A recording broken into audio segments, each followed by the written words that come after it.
effective oh.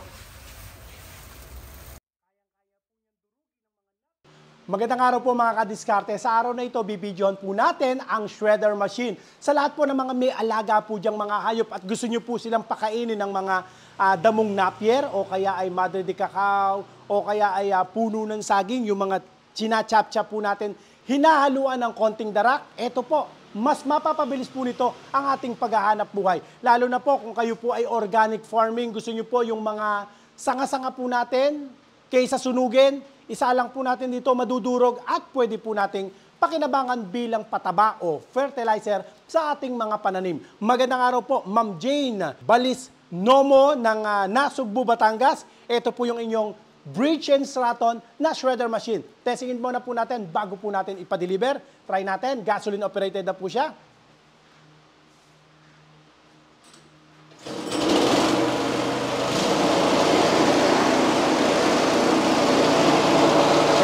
Palapa ng nyog.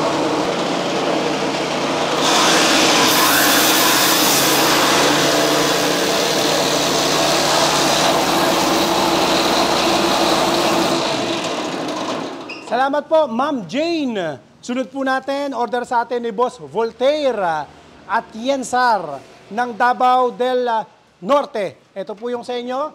Try natin bago po natin ipa-deliver.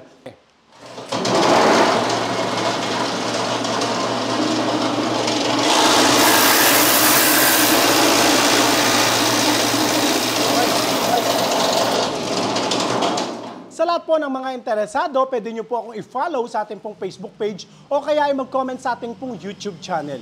Pakishare nyo na rin po ang ating pong video sa mga kamag-anak o sa mga kakilala po ninyo na nangangailangan ng ganitong machine. Pakita ko po sa inyo yung ating pong nadurog na. Ito po, tingnan nyo. Ito po yung palapa ng niyog kanina, pero ngayon, durog na po siya. Okay? Etong ating pelletizer machine, order naman po sa atin ni Boss June Amor Bungato ng Bohol. Try natin. Ito, bentahan po nila doon ay nasa mga 55,000, 60,000. Sa atin, 32,000 lang to. Try nga natin kung gaano siya kabilis gumawa. Tingnan nyo po yung texture niya. Oh. Ang ganda. Ang bilis gumawa ng pellet. Oh. Tingnan nyo, oh. Intact na intact po ang pagiging pellet niya. Tapos, ang bilis. Ang kagandahan nito, konting darak, konting mais, konting molasses, lalo na marami po sa inyong malunggay o kaya napier. Ay, nako, organic po ang magagawa nating karne. Masyadong malaman, pero hindi masyadong mataba. Ayan, okay. Mas matipid po yan sa ating pong mga nag-aalaga ng ating mga alagang mga hayop. Mas makakatipid po tayo dyan. Maraming salamat po sa inyo mga kadiskarte at ingatan nawa po kayong palagi ng Panginoon.